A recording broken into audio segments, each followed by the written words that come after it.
Hello and welcome to Achievement Hunting 101. This is Wild West '08 coming to you on a cold-ish Thursday night. We're recording it just a little bit later than we usually do because we had some big news happen today, and I had to pick up my friend off the floor because his mouth was so agape with all the news. But he is happy to be here and ready to talk about everything we saw. Welcome, KooshMoose. How are you doing? I'm all right. I've recovered. I know you took a long lunch break today. You told your bosses to go screw themselves. Said, I've got more important things to do. You got That's it. verbatim what you told me, right? Maybe not word for word, but yes. I pushed my lunch back and then watched the direct, and wow, there are things to talk about. Do you get to choose when you take your lunch? I do, So you work because at home? I work from home. Yeah. However, a lot of the people I work with are on the West Coast, so they Gotcha. yeah, they like to schedule things right during my lunch hour. Like, it would normally be noon. My time, they like to schedule things. So a lot of times I'm pushing my lunch back to 1 or 2 anyway, because of meetings and stuff. So it's not too bad. That's nice. That's nice. I don't know what a lunch is. I can't really just stop the surgery when I'm ready to eat. Okay, guys, we need to everyone take a 30.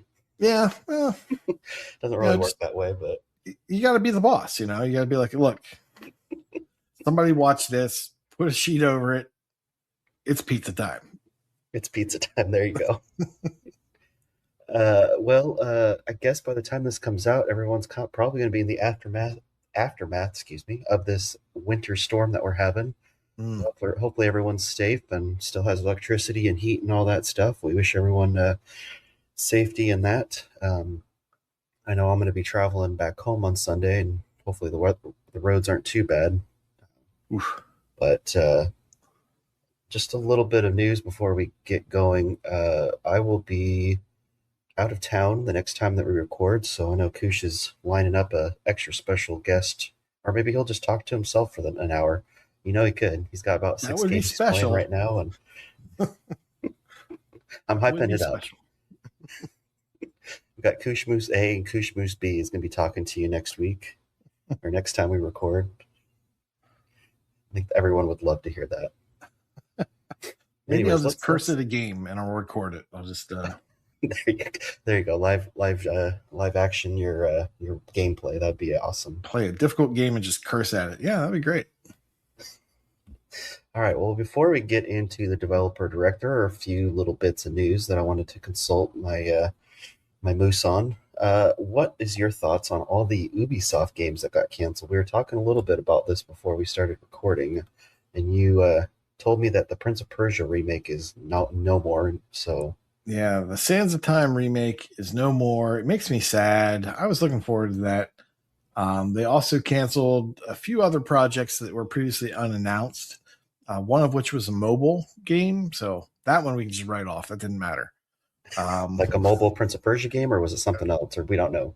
We don't know. Just a mobile game they had been working on was canceled. It was one of the 5 games I think they canceled. So Sands of Time, maybe it's down to 4 now. I didn't pay too much attention, but it is sad. And then they're also like shuttering or reducing staff at a whole bunch of different places.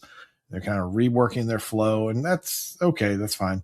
But like the remake had been going on for like 5 years. Like, how are they not done? And I saw another rumor that said it's pretty much done and they can put it out, but I guess they're not happy with it. Wow. You know what? I'm just like, okay, unless it's a broken piece of poo, why don't you just put it out? This was a 360 game, right? Or a PlayStation 2 game? Yeah, it was definitely 360. I'm pretty sure I've got it for the 360. And was arcade? Was it the arcade? Because it was the arcade game, right? That had like 200 gamer score. It was a full release. Oh, full release. Okay. Yeah, I was wondering why. Sure. If it was the arcade game, I was like, I don't know how it's taken longer. It seems like it'd take longer to remaster it than it did to actually make the game. Well, see, now you're making me look it up. Sands of Time. Which person? Sands of Time. Yeah, it's sorry, it is an original Xbox release. So yeah, but that was some good wall running. I'd like them to make that. I'd like to get some achievements for that, but not going to happen. Well, that's Ubisoft Montreal too. That's I think my favorite Ubisoft developer is the Montreal one. They usually put out some good games. Now, what I'm worried about is that also included some sort of like Rayman that we were supposed to get. But once again, they're unannounced, so we didn't know. We don't know what we're losing. All I can think is, what if it's a cool indie, or what if it was a Rayman 2D kind of platformer type thing? Because that, love that. So we're just gonna have to wait. But don't you worry, Beyond Good and Evil 2 is still in development. Yeah, sure. Yeah, in quotes. Yeah, so Prince of Persia came out, Sands of Time came out for the Game Boy Advance, PS2, GameCube, Xbox, Windows, and mobile in 2003. Could have sworn that was on. I couldn't imagine that it took them that long to make that game. The only thing I can think is that they tried to keep the engine, or they tried to use the engine, but why would you? The thing was ancient. Like, I don't know. How can you not remake your own game? Like, how do you fail at remaking your own game? I don't understand. So I'm looking at the TA article on it. I don't know if you've checked it out yet. I can't read. Yeah, that's true. You can't read. I forgot. Why do you keep rubbing it in? So it has, I guess, the games that were canceled and like little descriptions about them. The first one says that they wanted to focus on scaling and extending Ubisoft's largest and established franchises to turn them into annual billionaire brands. Billionaire brands. Oh my gosh. That all I can think about is that's like GTA and maybe Minecraft and Fortnite. Oh. I mean, and then it says brands were from Assassin's Creed. Probably got, I guess Valhalla got close, or maybe it did pass a billion. I can't remember. Far Cry and Rainbow Six. All two of the three, their latest iterations did not do very good. Some of the other ones I was seeing is for CH3, it lists to design a roster of select sharp live experiences. And then they list all these games that didn't do very well. Got Skull and Bones, Brawlhalla, Riders Republic. The Crew. There's three that really didn't do great. And then The Crew and For Honor, which I think For Honor was really respectable for its time. And then The Crew's decent. Usually has some good content for the live stuff there. But yeah, I was like, oh man. And I think they're a little full of themselves and all that. Yeah. But. Yeah. The billionaire brands, come on. I mean, it's like, these are the same people that said quadruple A. Yeah. So, I mean, I bought the Skull and Bones and it was like $10 at Best Buy, but I haven't played it yet. That's a quadruple A price. I'll have you know. That is quadruple A. So brand 4 is Rayman, Prince of Persia, and Beyond Good and Evil. We haven't seen Rayman game in forever. Prince of Persia just got shuttered. The game did. And Beyond Good and Evil doesn't even exist. And then Anno. so it's Anno and Might and Magic.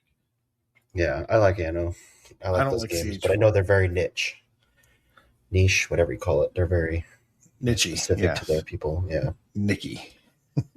Just a few little things. I know a game that we talk on the podcast pretty often is Life is Strange. Do you see that they're making a reunion game? We're at that point in the franchise. I did. I saw they're making another game. Hey, guess what? Successful game series makes new game. It's amazing. So this one's called Life is Strange Reunion. Looks like Chloe and Max are going to be back. I bought did I buy the new one? I don't know if I bought the new one yet, but I did. The remasters were on sale for a price that I ended up biting on, so I need to do those on some time, but I'm sure eventually I'll get around to it. Yeah. And that one comes out on March 26th, so it's pretty quick there. Yeah, I know I've played 2 of the games, maybe 3, and they just kind of all blend together. Yeah, I played the first one, the second one, and the True Colors or whatever it's called. I played those ones. I haven't played the new one, the True last one, Colors, I guess. that's the one where you go into a mine, right?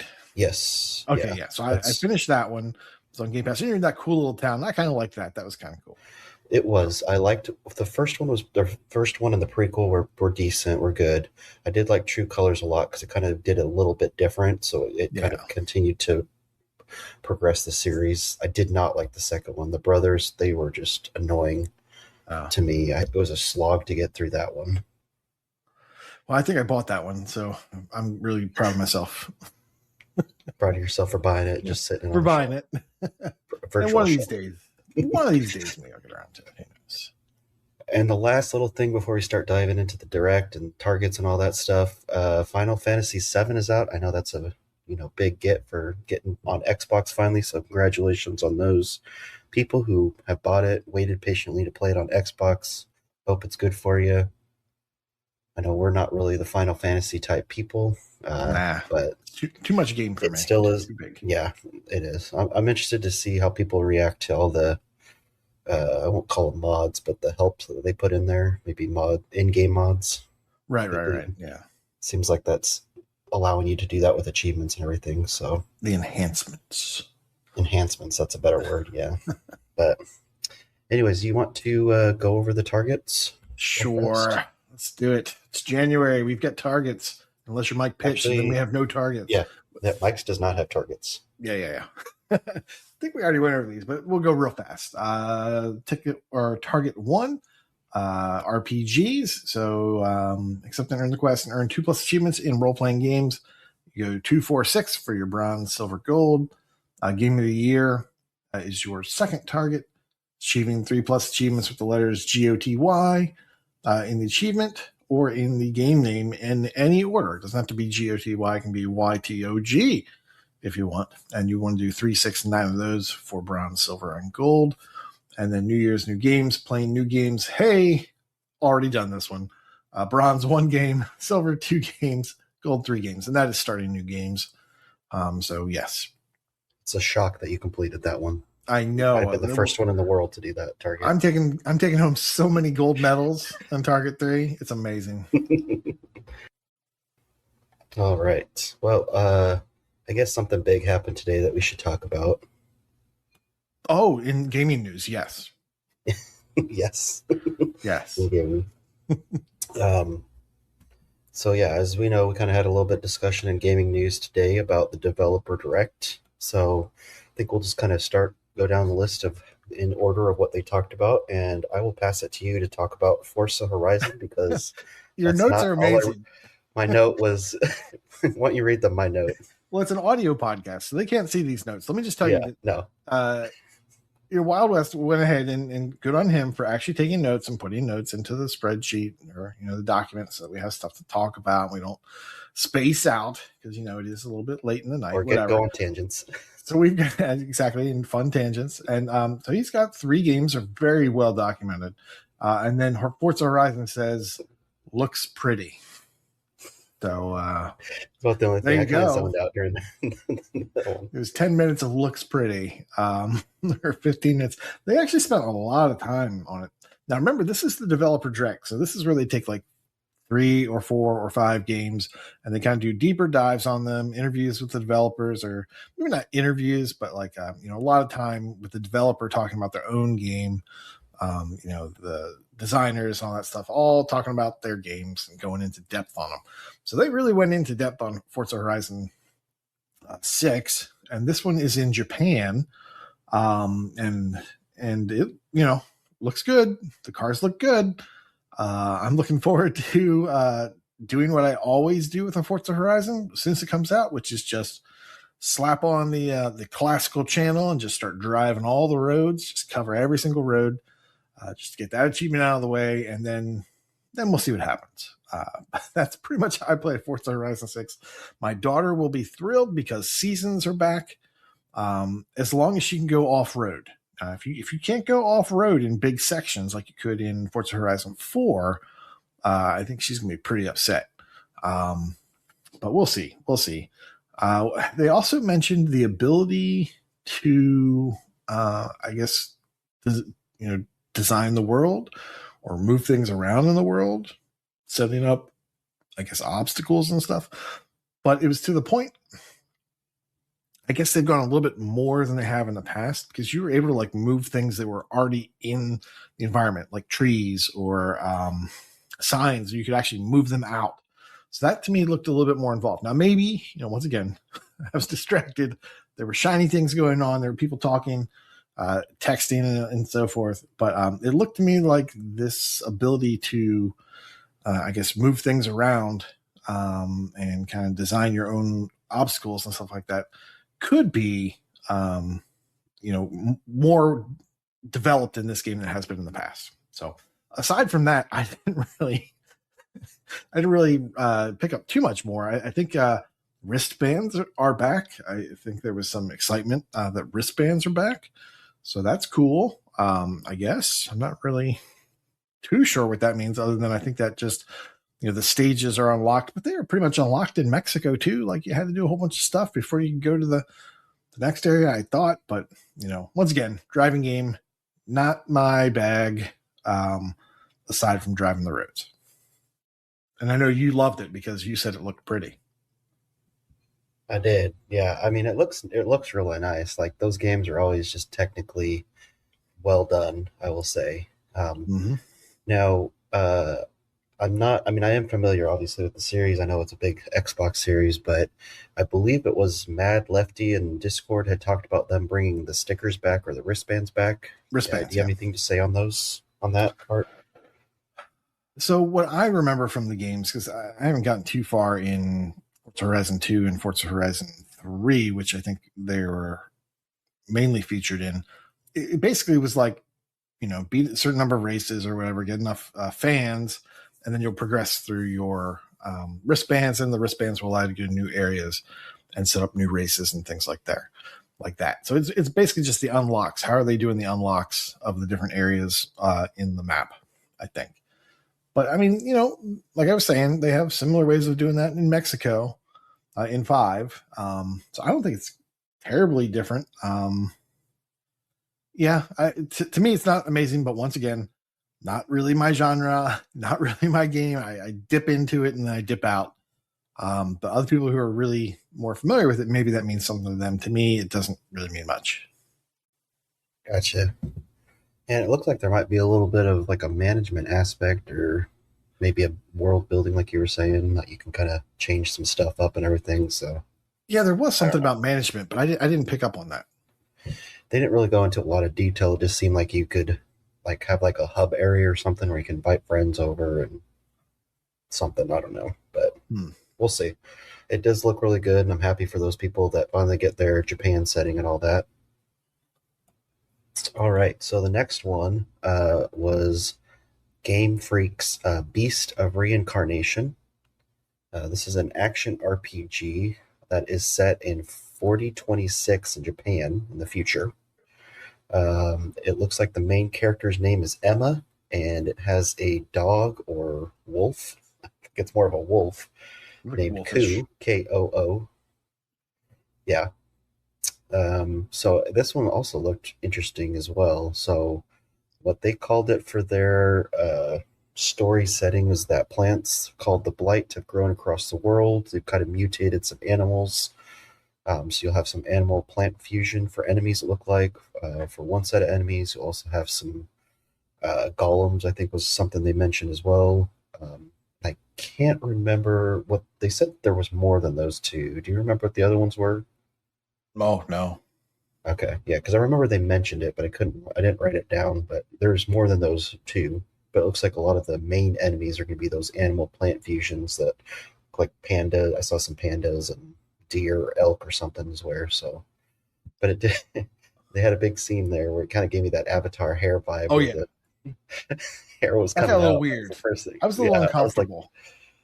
I was like, I'm glad I'm in a hotel room right now where my wife can't see and asking what I'm watching. When Emma and Koo, when this human and this dog started like bonding with their hair, yeah, that got a little weird for me. I'm a dog lover. That was a little weird. It's very Japanese for you. Very Japanese. So it looks like you're going to be hunting these Malfex, which are kind of like items that she will seal in her body to help prevent any kind of destruction in the world, to help clear the world, is kind of what I got. I did like that the game looked very polished. We didn't get a uh, release date that I could see because I did look on the Xbox store after we were done with these games, and the only one that had an opportunity to kind of get a release date was I think it was Forza had a bunch of stuff on there.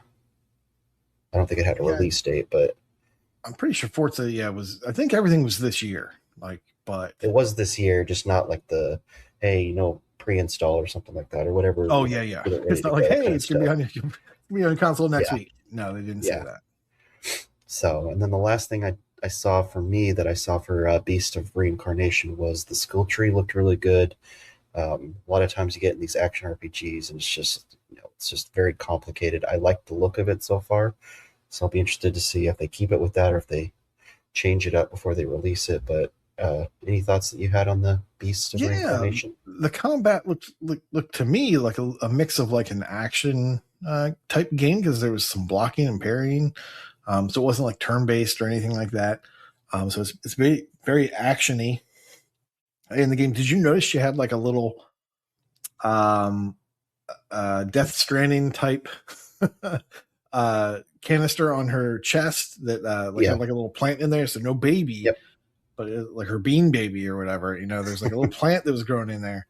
So I was getting to do with like her powers, or I guess I don't know. I was getting Death Stranding. I was getting Death Stranding vibes from that. I don't know. All I can say is the dog better not die. People were saying the dog could maybe be a bad guy. How dare you? How dare you? Like that? No. Rampage around the server on that one. No. That is not happening. But yes. And once again, that Avatar hair vibe was wrong. I do not agree with that. But we'll see. We'll see. I'm more excited for this than I was 2 days ago when I didn't even know it existed. I knew that Game Freak, once again, the Pokemon creators, made this game. So it's not like a 2D Pokemon game. It's not even a weird 2D, 3D Pokemon game. This is a full-on action RPG, and man, I'm interested. I have middle hopes for this. So you gave me that when you said the Pokemon people. I was curious, like what else they've done. And they have done some other stuff, but nothing like. Looks like a lot of it's just mostly for the Nintendo DS or GameCube. So I wonder if this is kind of more of their big. They did do a game called Giga Wrecker, I guess. Giga Wrecker. Okay, I think it was Giga Wrecker Alt. Yes, see if I can find that on TA. I believe that's an action kind of almost Mega Man-ish like. Giga Wrecker Alt. There we go. 88 people have played it. TA. I own it. People have completed it. Let's see if anybody. No achievements for you though. No. Who's got time to start the games? Spend all my time buying them. TA lists it as a platformer. It came out in 2019, and it only has a 2.38 out of. Let's see what it says. Out of 4 votes. But that's the only thing that I'm really seeing for them. So this is kind of I think a big.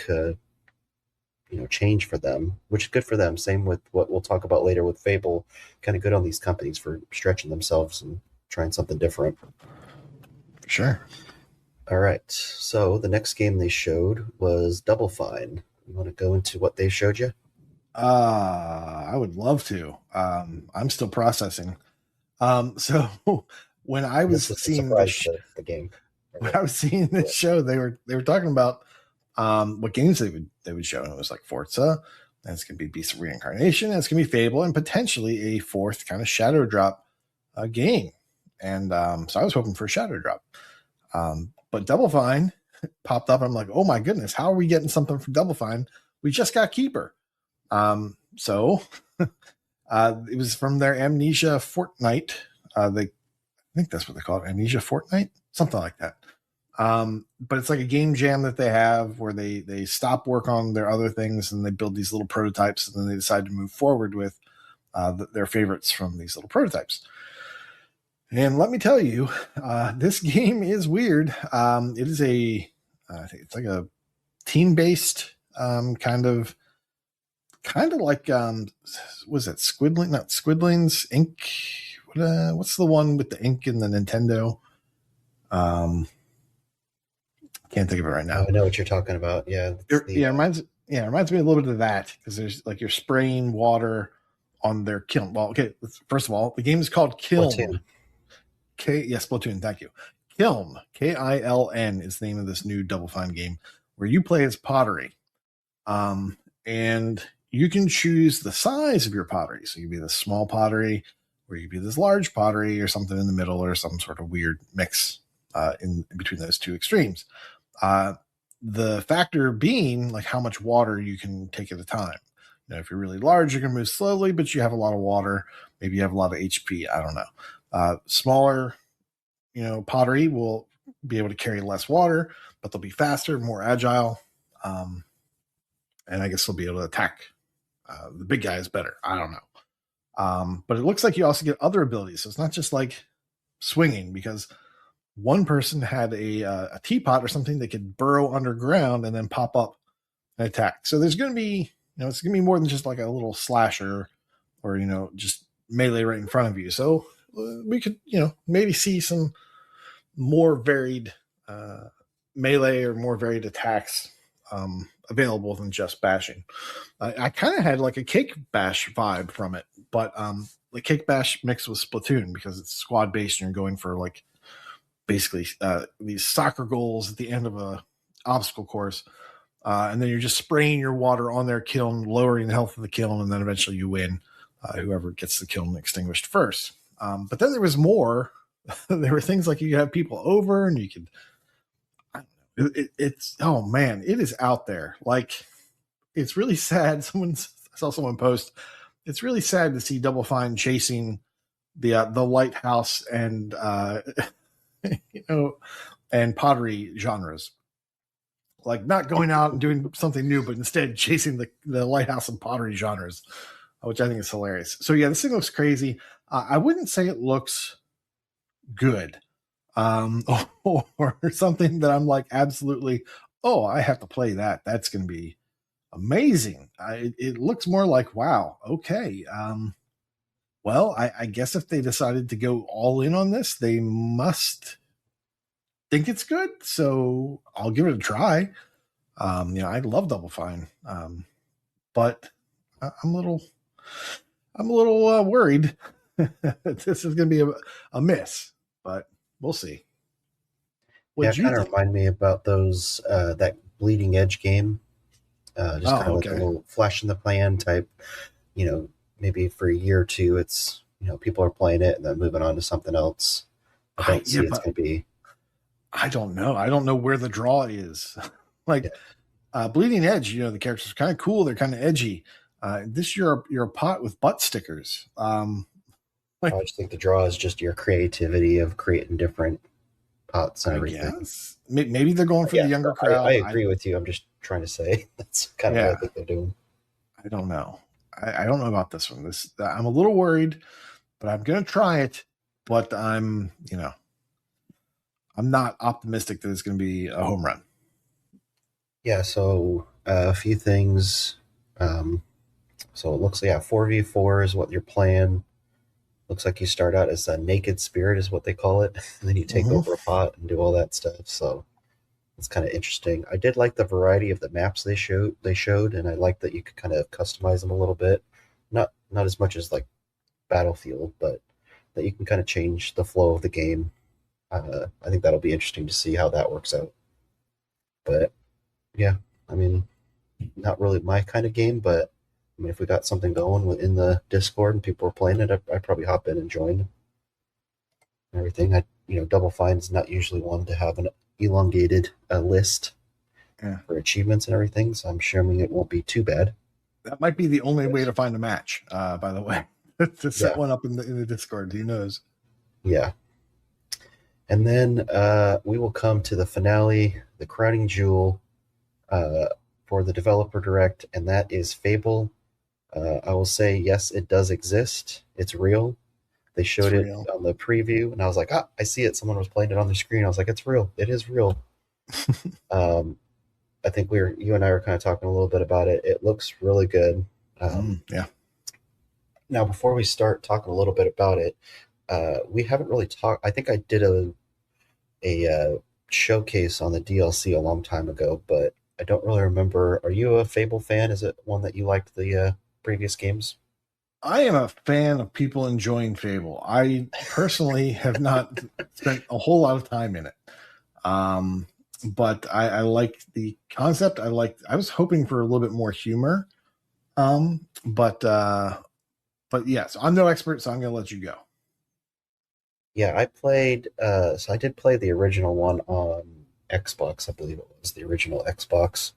I played the second one on the 360, and the also played number three. And then I had the glitch in number three, so I had to play it a second time because somehow I got that achievement for opening up all the caves and everything. And then if you did it the wrong way, it wouldn't allow you to open up other caves. And I think that's what ended up happening. So I'd do a quick run through for the DLC because ended up giving that away for free.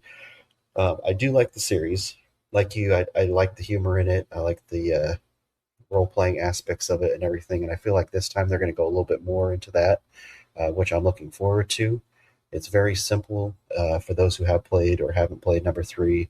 You know, kind of you have a button for the lightning and other. I think you could have two of the three. You couldn't just have access to every magic skill in there. I think you had to choose the ones that you wanted to use.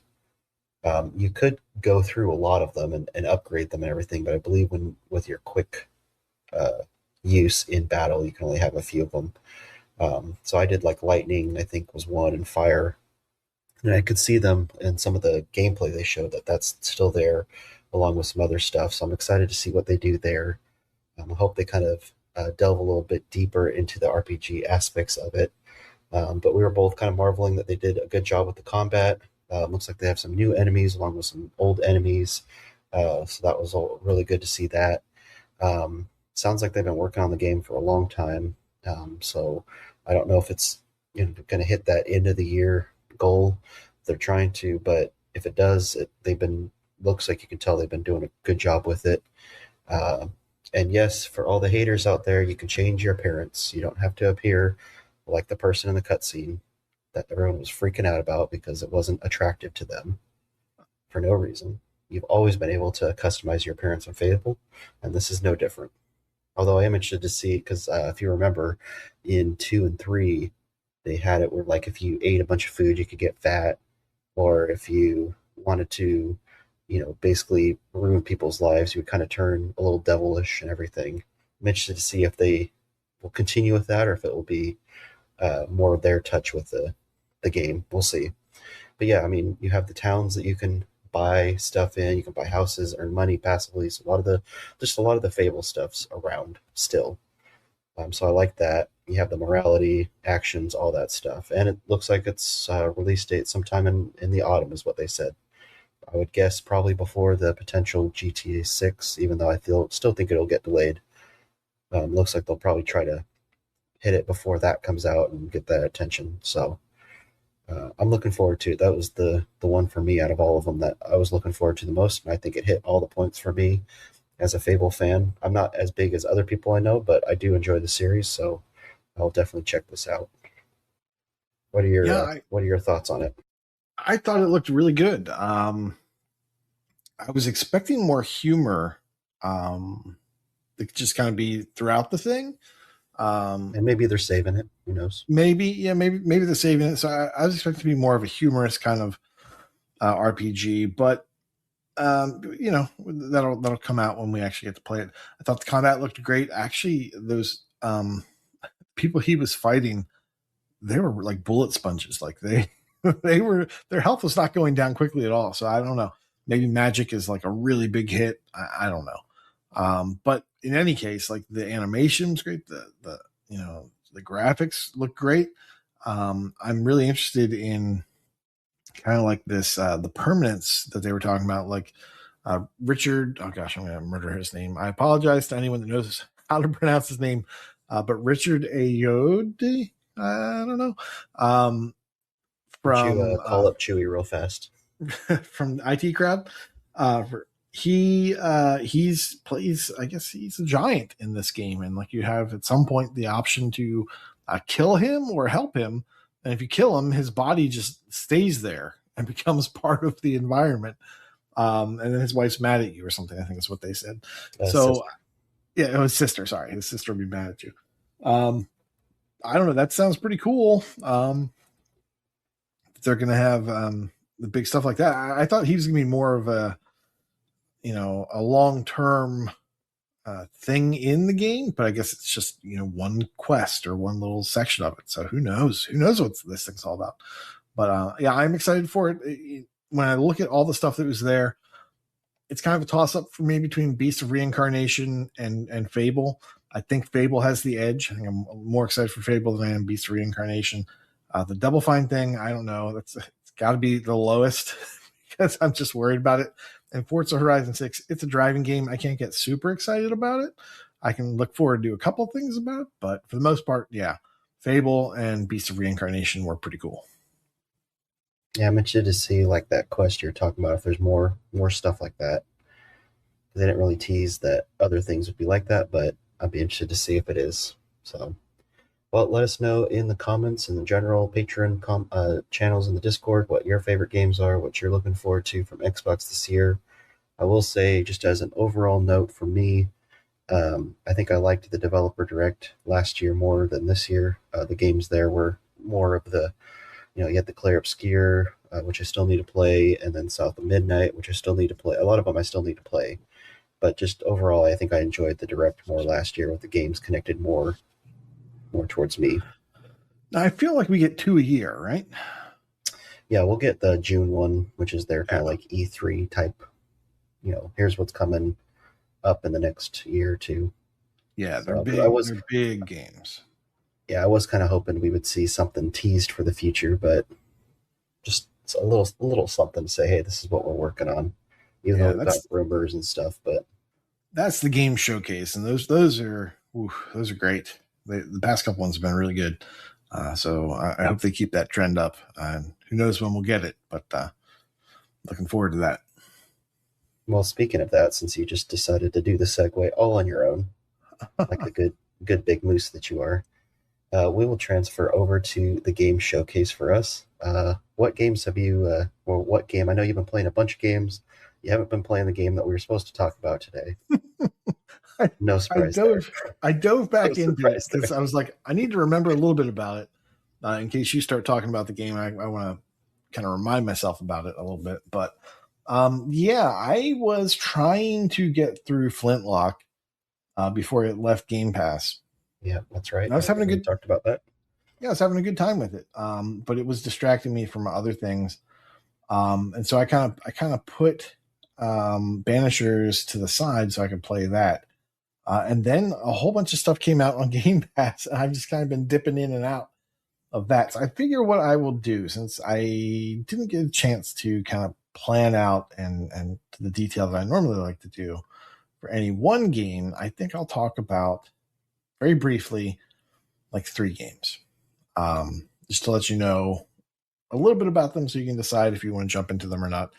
And they are, of course, they are quality Game Pass games. I'm talking about Bratz, Rhythm and Style.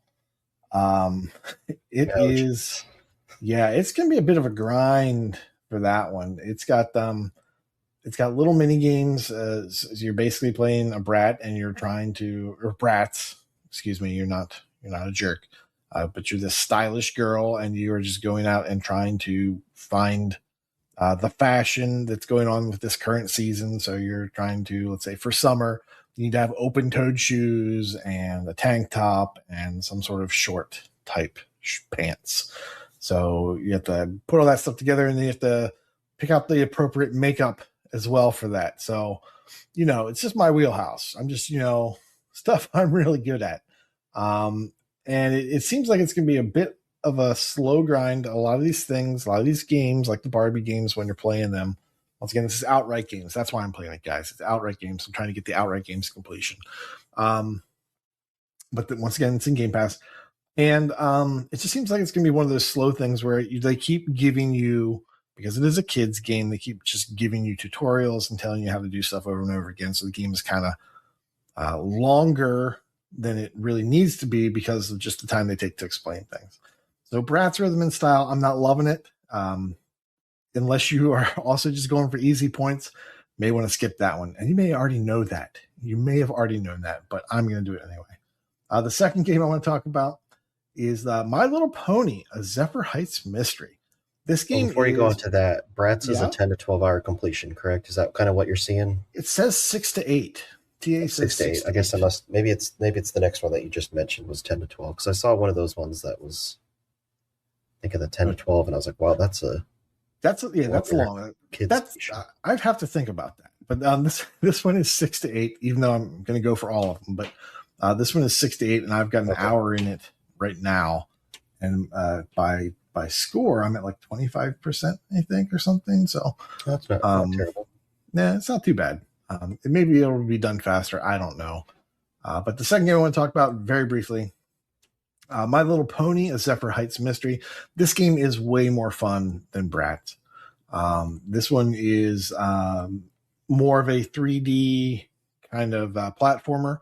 So you're running around and you're collecting little gems, and those you'll use to buy furniture. You don't have to buy more than one piece of furniture. You buy one piece of furniture, you place it in your house. That's an achievement.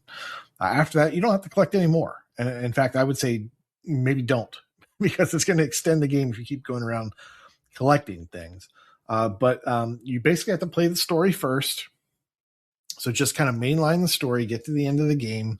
That's going to take you a few hours. And yes, the estimate for this game is 10 to 12. I currently have 8.5 hours in it. And I would say that maybe 6 hours was getting the story completion. And to do that, you're getting all the ponies. I think there's 5 friends. They each have different skills.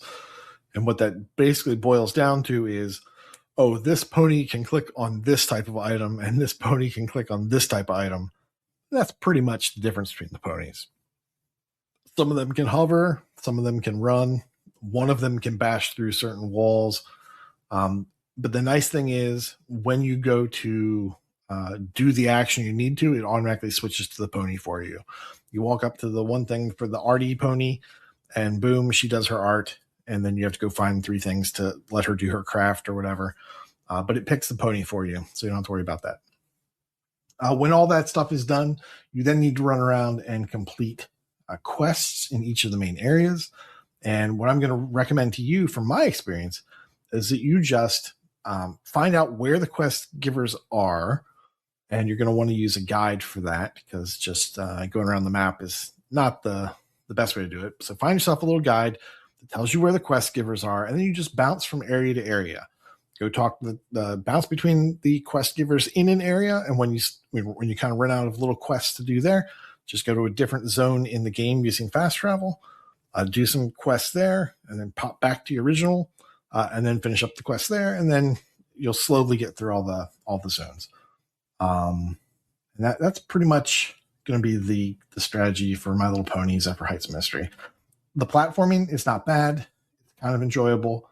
Once again, they do kind of do a lot of tutorials, and a lot of stuff that you're doing when you go to click on the actions, those animations take up a little bit of time. So once you get your one piece of furniture and you figure out which are the items you actually need to click on to progress through a level, then don't click on the ones that just give you currency, because you really don't need it,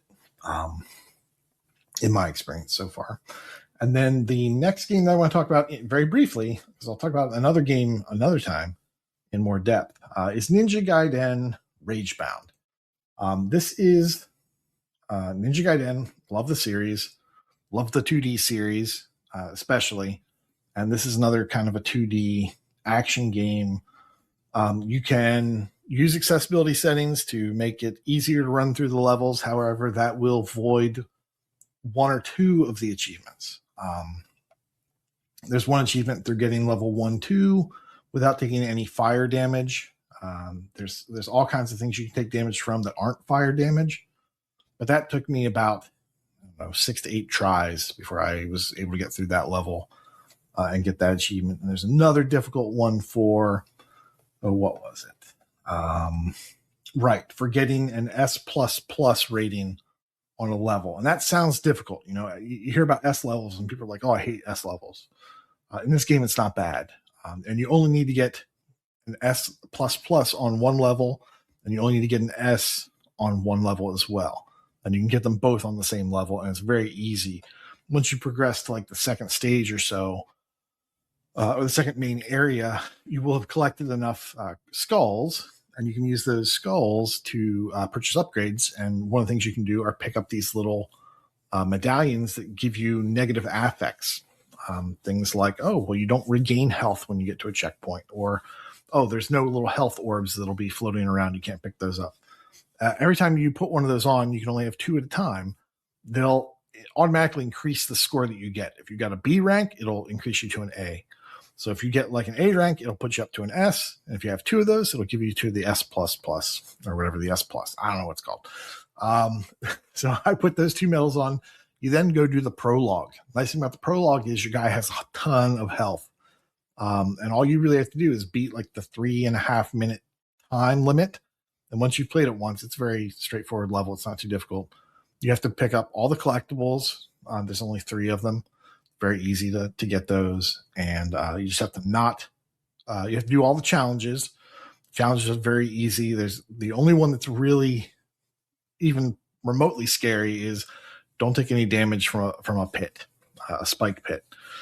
And that's very easy to avoid. It's not a problem. And you'll get that, the S++ out of the way. It seems intimidating. It's very easy.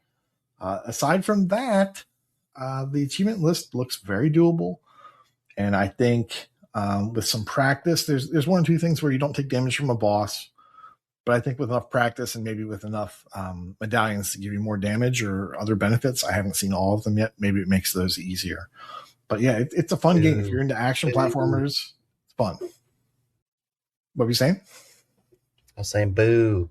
Hate when they do that stuff. Take down a boss without hit. I know South Midnight did that too, or does that. Yeah. But that's the fun.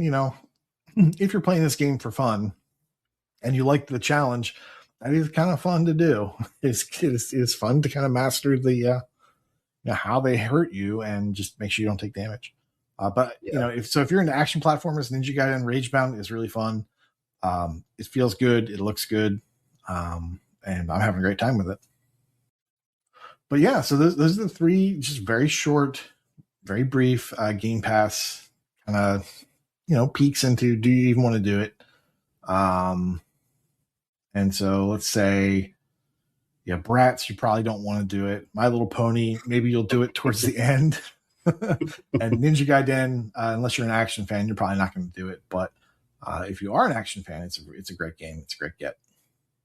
Any missables or for any of them? As far as I'm aware, no missables for any of them. Okay. Anything that stands out that you want to shout out any more on them, or I guess no, the Ninja Gaiden, the other kids games, probably just kids games. Yeah, the other ones are just kids games. They're not really gonna, they're not gonna hurt you too bad. Maybe you can get your kids to play. My daughter was playing the My Little Pony for a little bit, but yeah, she's not gonna. The way the quest system works, she's not really gonna do the quest. She just wants to jump around and collect the crystals, which don't do me any good. So whatever. So she can play it and have fun, whatever. I'll tell you one thing. Here's a pro tip for My Little Pony. Turn the sound effects down, because turn the volume on the sound effects all the way down, or almost all the way down, because the way you switch between your ponies is the L bump, the left bumper. And for whatever reason, it makes this weird chirping sound. Like, it's just a really annoying, grating, chirping sound that just slowly causes your ears to bleed. And I don't know why they do that, but if you just turn the sound effects down, you don't have to deal with it at all.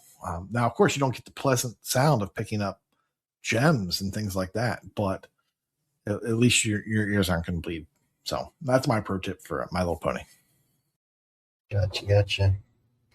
All right. Well, should we talk about Banishers, or do you want to not play it for another 2 weeks? No. I can give You you a talk month this about it. time around. You talk about it, and I will contribute very little to the discussion. There you go. Yeah, so this is I'm going to talk about Banishers: Ghosts of New Eden, is the full title of the game. This is one I remember seeing some stuff coming before it came out, and I was very intrigued by it. I like what I heard. The game came out. I think it came out for its typical price, $60 or whatever. I don't usually buy games at that price. I was just waiting for sales, looking for the $20 to $30 range. I'll get it if I'm looking for a RPG or something that I want to play. I might get it a little earlier.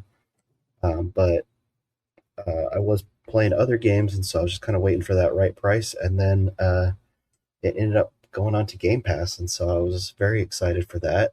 And I knew I had to play it and to use my Game Pass sub for that. So this came out in February of 2024, so it's just about 2 years now, almost, since it came out. Published by Focus Entertainment, developed by Dotnod, whatever you want to call it. I'm sorry for butchering that. But yeah, you'll recognize them from the Life is Strange stuff we were talking about, Vampire. So they've had some experience a little bit with Vampire doing an RPG, which is one that I have not played, so I can't compare them. But I will say overall, I have really enjoyed playing Banishers: Ghosts of New Eden. I did finish the game. I started it on December 19th.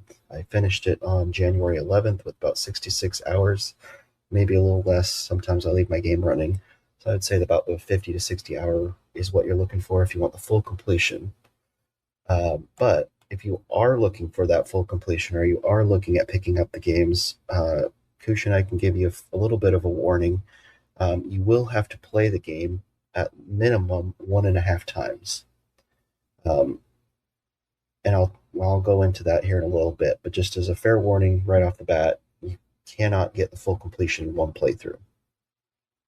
So, if you don't know what Banishers is about, this has you and your significant other. I don't believe that they're married. They don't really ever mention if they are, but they said that they love each other. I think they've had heartbreak in the past they've alluded to, and so your significant other, your travel to New Eden, you were called there by one of your friends. So you go there, and you are Banishers, as the game implied. So you kind of take on the role of finding out why people are haunted by ghosts, and you can either banish those ghosts after you do figure out what the story is behind it, or you can ascend them, which means, it doesn't really play too much into the religious aspect, it just kind of says ascending them.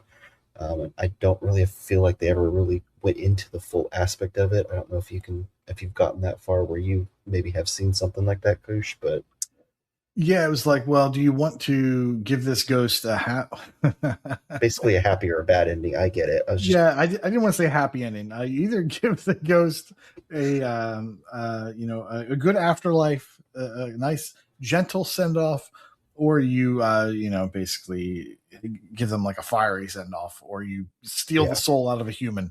Essentially, those are your three options. Yeah. So I will usually, me, I don't really go too much into the spoiler territory because I do, obviously a lot of us that are playing RPGs are playing for the story and the gameplay and everything. But fair warning, if you don't want to hear anything on the spoiler side, which you pretty much would have to not know anything about the game anyways, because if you watched any videos on it or you know a little bit about it, you know what I'm going to be saying. But they're pretty upfront with the base, the basis of what you're about to reveal. They're pretty upfront with that from the start. But if you don't want to know, I'd fast forward 10 minutes or so.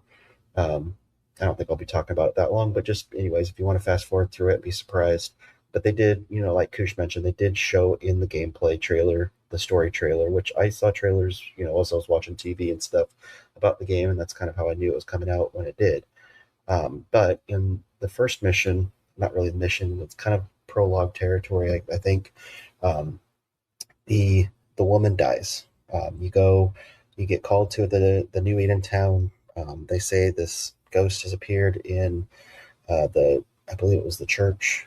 So you go up there, or you sleep in the town one night. You talk with a friend. You talk with your friend, and you sleep. The guy wakes up and he notices his significant other. Her name is Antea.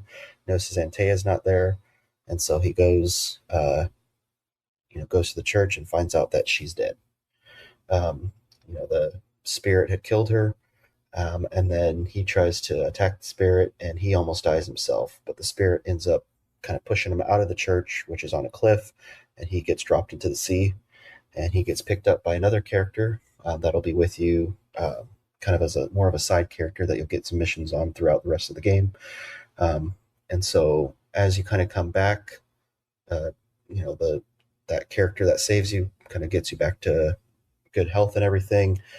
You get visited by Antea, who is now a spirit, and she's going to help you through the rest of the game to guide you as you do your banishing around the area. And the spirit that killed Antea and is, almost killed the other guy, his name is Red, that they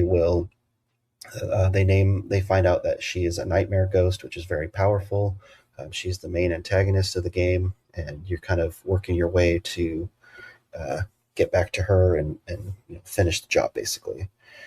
So as you do that, you are going to be left with a choice as you do these banishing stories, which I guess kind of are more side quests, but they are part of the main quest because you have to do them anyways. But you'll visit little towns or villages, and you'll get access to them as you go through the story. And as you do these banishing quests, you can choose to ascend the ghost, like Koosh said, which will kind of help you more towards the good ending. And at the end of the game, that will lead Antea to have her ending in one way. Or if you decide to collect the ghost spirit and give it to Antea, it'll work towards another ending. And so if you know my warning from the beginning, this kind of leads into the wonderful achievements that you have to get about having both those endings and seeing them. And if you hit a certain point in them, by doing a certain amount of quest in a specific way, you are going to reach one ending. And if you do them another way, you're going to reach the other ending. So you have a little bit of leeway, but you are going to have to pretty much play the game at least 1.5 times to be able to get it. And so there are some guides out there that Koosh and I followed to make sure to play the game the 1.5 times, because we both have many games that we want to play, and I love the story for it, but I wasn't looking to play it twice because I've got a lot of other RPGs I want to play. And so there are guides out there that you can get both the endings. You don't have to back. I think I backtracked about 3 hours after I got one ending. I kind of went through the story mostly just by itself, and then from there I went and finished the story, went back only a few hours, and then was able to kind of clean up a lot of stuff and then finish the game. So overall, I think as far as I play a lot of the Assassin's Creed, Far Cry's, other RPGs, it was nice to have a kind of a fresh RPG with a new series, not really series, but just a new style of game. I really enjoyed it. As a person that doesn't play a lot of RPGs or longer RPGs to the end, what are your thoughts on it initially, Goosh? I didn't think the combat was great. It didn't feel great. You're able to switch between Antea, and Red. Antea can do more damage, I think, to physical. So ghosts that have inhabited corpses, so like dead wolves and dead people. She can kind of do more damage to them, and then you switch to Red to actually kill the ghost that was inhabiting them with I guess your steel sword or your whatever, just does more damage to ghosts. There are combat upgrades you can do, and I think the combat starts to feel a little bit better there, but I just didn't love it. And always when these games have light attack on our bump, heavy attack on our trigger, I change that as quickly as I can. There was no secondary controller setup. I had to just manually map those buttons, and then the game plays pretty well when you put them on X and Y. It still plays fine. But yeah, the combat doesn't feel great. And maybe you can speak to that it gets better. You eventually get a rifle, and you can incorporate that into some of your combat. But, muskets or rifles back then took a long time to load. So you're not going to be just like going all gunslinger. You're going to have to be a little bit, and make sure you have you can make sure you have the room to pull that off. And then the other thing that struck me was how I didn't love the game at first. I was like, oh, what have I got myself into? But as I was playing maybe the first hour, once I actually got to the town, I spent the night in the house and started talking and exploring the house. I was like, oh, okay, this is giving me Hogwarts vibes. But it wasn't until like the first hour and a half that I started feeling that. I was like, okay, no, I'm actually kind of getting into this, and I'm enjoying the story, and I'm enjoying kind of the way it plays out, because it is, I liked Hogwarts and I got really into Hogwarts. It just doesn't have that Harry Potter skin over it to get me really involved in the lore, but it's got some of the same qualities that kept me playing that. So I do intend to finish this. It's just I had a whole lot going on with Flintlock, and I actually fired it up again today. I was like, okay, I'm going to take down the first boss. But you know what? They take a long time to get you to that first boss. Like I thought I was going to fight him. No, I'm doing a whole bunch more investigation, and I will eventually get to that boss. So I was like really close. I wanted to be able to get the boss fight down and be like, okay, yeah, the combat with the boss is fine. It works okay. But then you also take in the fact I haven't played in like 2 weeks, 3 weeks, and I've forgotten the nuances of the combat. So I'm going to have to go and look those up again, because I was just starting to pick up some skills that, like, after 3 hits, if you switch to Antea, she'll do a jump kick or something like that. But I want you to tell me the combat gets and becomes amazing, because that would make me really excited to finish it. But I don't think you're going to tell me that. No, it doesn't get amazing. It's not the best. It's not the worst I played in an RPG or by any stretch. You are right. So you have a light attack, you have a heavy attack. You can quickly on the Y button switch to Antea, and she'll do similar things. And like Kooch mentioned, the game, I think one of the strong suits in the game is it, and maybe some people say it holds your hand a little too much, but it does a great job with the guides on there to tell you, hey, this is what you need to look out for. This is, Red's attacks, hurt more on these enemies. Antea's attacks hurt more on these enemies. And so you'll know who you need to fight, and sometimes it could be a little much, because then you're like, oh shoot, I need to switch to the other person because that does more damage, kind of thing. But there is a little bit of a skill tree. As you do banishing cases, you'll get rewards from them. You can use that to upgrade your skill trees. And then as the game goes, you'll unlock more abilities for Antea's side to open up the map more. It's not really like you can only go down this one road type map, but there are things that are blocked from powers that Antea will eventually get, and so you'll be able to unlock more paths there later on. And it just seems like every bridge is out in the city, or the area. You just have to keep going around the bridge because every bridge is out. What about the gear? There were ways to upgrade gear and keep swapping gear. Did you find yourself doing that, or did you stick with the base stuff because it was too much trouble? So I'm not one, and that's the one thing in RPGs I'm not very good at. I don't like going to and having. That's why I hated Valhalla so much, is because it's like, hey, you got this piece of gear. Do you want one more damage output versus this other sword you have or whatever? And so you don't have to. There are no difficulty achievements, so you can play the game on whatever mode you want to play on. I did the normal mode, and you have, I think, 6 different gear slots that you can change. You have like basically your rifle, your sword, I think you have like a wrist thing that you can put on, obviously your pants, your shoe, or I don't think shoes, but like pants, and your chest armor and all that stuff. So you can customize it to do it, and there's sets that you can do if you want to upgrade to a certain thing. Like I ended up later in the game did it so that way I was getting more spirit power for Antea, so I could, she would be more powerful and everything, depending on what attacks I did and all that. So there are ways that you can customize your play to how you want to. And the rifle has unlimited ammo, which I loved. I didn't have to go scrounging around for ammo.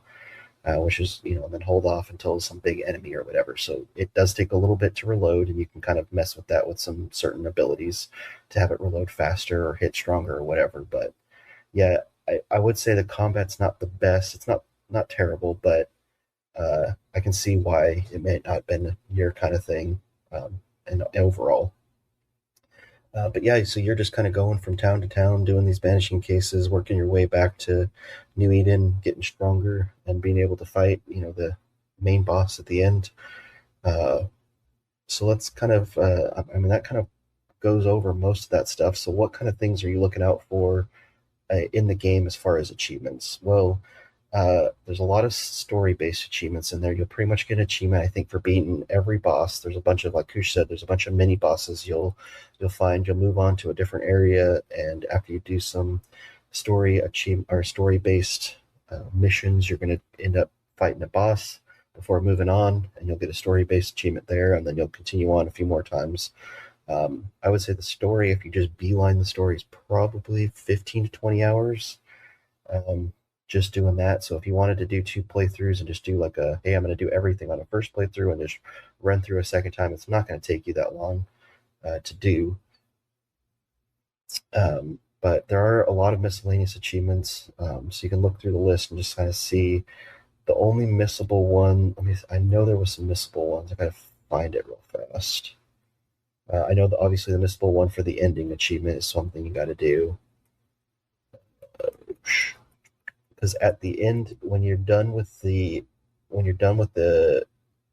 towards the end of the story missions, you will have a point of no return. The game pops up and says, "Hey, if you go through this, you're not going to be able to come back to the world and do anything else. You're basically going to be on the road to finishing the game. So if you want to stop now, stop," kind of thing. So it'll give you that, and it's a good place to have a save, so you can come back before all of that to go clean up anything you need to clean up.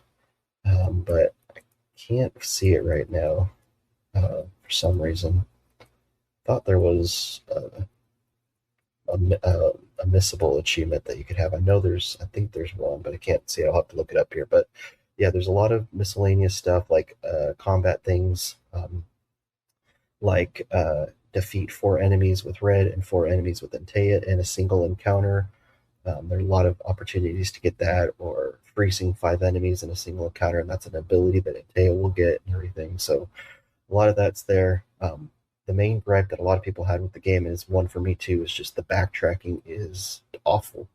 There is a little bit of fast travel, but overall, it's just there's so many things to do. There's a lot of collectibles in the game. There's a lot of things that you just have to backtrack to, and it's not a lot of fun because you have to wait till Antea gets her abilities, and then you have to wait till you get towards the end of the game to get them and everything. And so it can be a pain on the backtracking, and it's a warning that if you don't like that kind of stuff, then that might not be the game for you. But yeah, I don't know. Overall, I still enjoyed the game, but that was definitely one that was a part of it that I didn't like. Let me see if I can find that. I'm still trying to find that. I don't know why. The missables, the one you might be thinking about is the defeat the specter of a banished ghost in the void. Oh yeah, that's what it is. Yep. Now that you said that, yeah. Yeah, but all the guides, both guides I looked at, basically instruct you on how to do that. So yeah, you're probably following a guide if you're playing this game. That's my guess. Yeah. So on a banishing case, if you banish the ghosts, you can go into kind of like a spirit world type thing called the void. And if you do it there, you can see some of the ghosts that you banished, and you have to defeat them again, and that'll get you an achievement. But if you obviously, if you don't go into the void, then you're not going to get that achievement and everything. So yeah, that's what it was. That was one of the ones I was thinking about. But I think that was pretty much any. I mean, there are obviously missables if you don't go do it, but that's pretty much the one that's there. So yeah, you're looking at about 60 hours to complete the game. There's chests to unlock. There's little side quests to do. That will open up to, you have to get all the equipment in the game. You have to solve all the haunting cases for an achievement. You don't have to solve them all to finish the game, but you do have to solve them all for an achievement. like the other one that was missable is if you don't do the Bibles. That's right. That's another one. Another one I was thinking of. If you do the wrong thing on the banishing case for a character in the game, a side character, and end up killing him, then you won't be able to find Bibles for him, which will lock you out of that achievement too. So there's a few things that you should definitely check out the guide for, to make sure that you're doing everything you want to do, or just like I said, do a blind playthrough, play the game, and then go back and do a cleanup playthrough, get everything done. There's collectibles that you'll find through the game. There's good maps everywhere to find everything. So it was an enjoyable game for me. I enjoyed it. Playing through it. Looks like about 20,000 people have played it on TA so far with 530 completions. So not too many people. I know RPGs aren't the mainstay, but I enjoyed the game quite a bit. I would definitely recommend it if you're an action RPG fan. It's definitely worth it to check it out, and especially on Game Pass, it's worth a playthrough. I don't know if you have any final thoughts on Banishers. Nah, because I'm still in the middle of mine. Just that, yeah, it definitely gave me those Hogwarts vibes, and that's what I think is going to keep me going. Just that same sort of like, you're solving a case, you're talking, they're slowly drip feeding you the story, and as long as the combat abilities keep coming, maybe I'll be okay. Yeah. No, I get it, and it's yeah, just check it out. It's good. It's a big world too. There is fast travel, so you don't have to go back too far. But yeah, it's fun. So that's Banishers Ghosts of New Eden. Koosh talked about some good games as well. Ninja Gaiden and Ninja Gaiden was good. The others are, it's debatable about whether people like them. Once again, I love, even if it's Bratz, man, I still like the property games, where there's an established property and now there's a video game version of it. I still enjoy those, even if they're kiddie Bratz games or kiddie My Little Pony. There's still something about that just makes me giggle. So, well, speaking of giggling, I know you giggle when you hear all the Game Pass news. Do you want to tell us what's coming out? Because this was, again, I know you weren't too thrilled about what was coming the first half of January, but I just think January in a whole is a big hit for Game Pass. Yeah, I mean, there's some really good stuff here. So January 21st, which has already happened, Death Stranding Director's Cut. That is for Xbox Series X and S, PC, and Cloud. Ultimate Premium PC Game Pass. Then you're going to get Roadcraft for PC. So it's in Ultimate Premium and PC Game Pass. Ninja Gaiden Ragebound we talked about. That's Ultimate Premium and PC Game Pass. Then on the 27th, which you probably have not experienced yet, because when this comes out, it should still be the future. The Talos Principle 2. I really enjoyed the Talos Principle, even though I didn't finish it. Don't need to. It's one of those interesting kind of puzzly walk and do type games. And I heard good things about Principle 2. So I'm looking forward to that. That's Ultimate Premium PC Game Pass. On the 28th, you get Anno Mutation M. I don't know. It's strange name. Although the game, I was looking at the screens for this and I was just like, yeah, I really kind of like the art style here. I kind of like everything I'm seeing. So I actually went ahead and bought this when it was on sale. And now you can thank me because it is in Game Pass. And I don't know too much more about it other than that. It's console, PC, cloud, Ultimate, Premium, and PC Game Pass. Then there's Drop Duchy. I don't know much about this one either. It looks like it's a puzzle type game, a city building card type puzzle-ish with a little bit of Tetris mixed in there. So if you're into those board type games, those card and boards, that's something you might want to check out. That is console, PC, cloud, Ultimate Premium, and PC Game Pass. January 29th is My Sims for Ultimate PC Game Pass. Probably going to do that. My Sims Kingdom for PC, Ultimate PC, and Game Pass, also on the 29th. And then lastly on the 29th, Warhammer 40,000 Space Marine 2.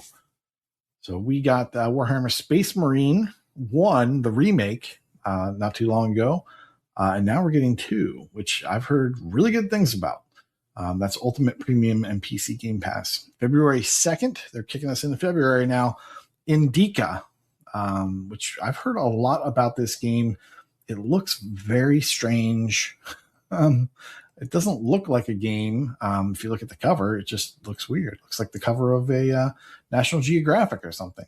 But the gameplay, it looks a little scary.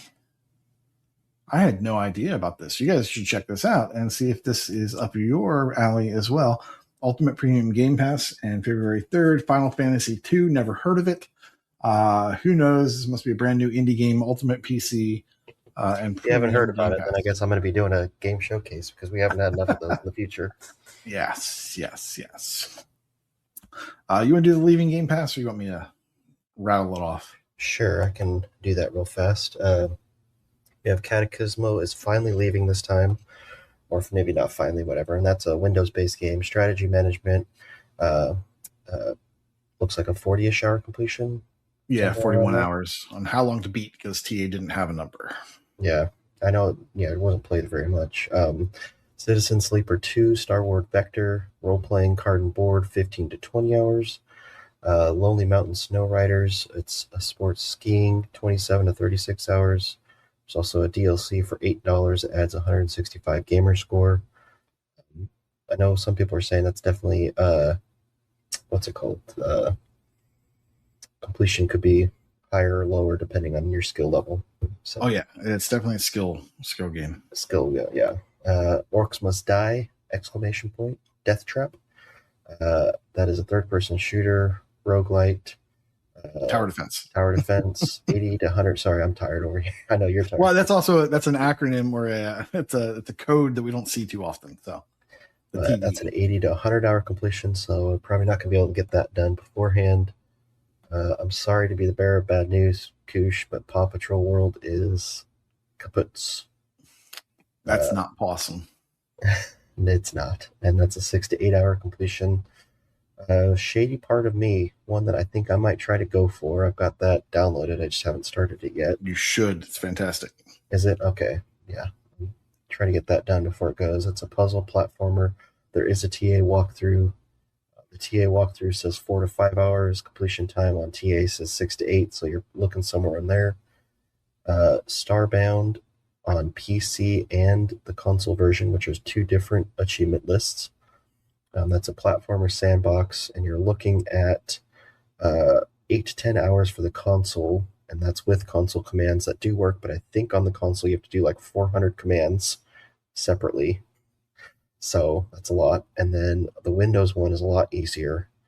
It shows as a 12 to 15 without them, but I think it's less than an hour, right, with the console commands. It's like 20 minutes with console commands. I think the Starbound on console, I think it's a couple hours with the commands. It just depends on how quickly you can type with your controller, because apparently the keyboard doesn't work so well. I don't know. Yeah, I think Wakapel gave a link in the Discord to it's the Steam guide that's shows all the commands and everything, how to get everything, but and it looked to me like you still had to do stuff too. Like, not, you can't just get it all from commands. Like, you had to also build this thing and build that thing. I could be wrong, but it just seemed like a real pain to do on the console. I absolutely did it on the PC using the console commands. I don't remember anything about it. I can't remember if there was I think I might have, I'm not sure if this is the game where I jumped on a world, an achievement world 2 to get like the last 2 achievements or something. That sounds familiar. I can't remember if it was Starbound or not. And so maybe it is easier on the console if you also have an achievement world and the console commands. I'm not sure, but you don't have a whole lot of time to figure that out. So if you want to do it, you need to do some homework. Yeah, quickly. So that's what we have leaving. I think there's just a bunch of great games coming in. I bought Death Stranding when it came to Xbox to show my support. I think it was $20. I paid for it, so I need to play that sometime. But yeah, that, and then I think I bought the My Sims bundle on the Switch for my kids. I don't know if they played that yet, but and then Final Fantasy, I bought that bundle. Played the first game, enjoyed it. So a lot of good stuff there. A lot of good variety too. So kind of looking through Brag Camp a little bit. Congratulations to WD23 for completing Gears of War. It's always nice to see that completion. Started it in August of 2019 and finished it this year. So about 7 years there.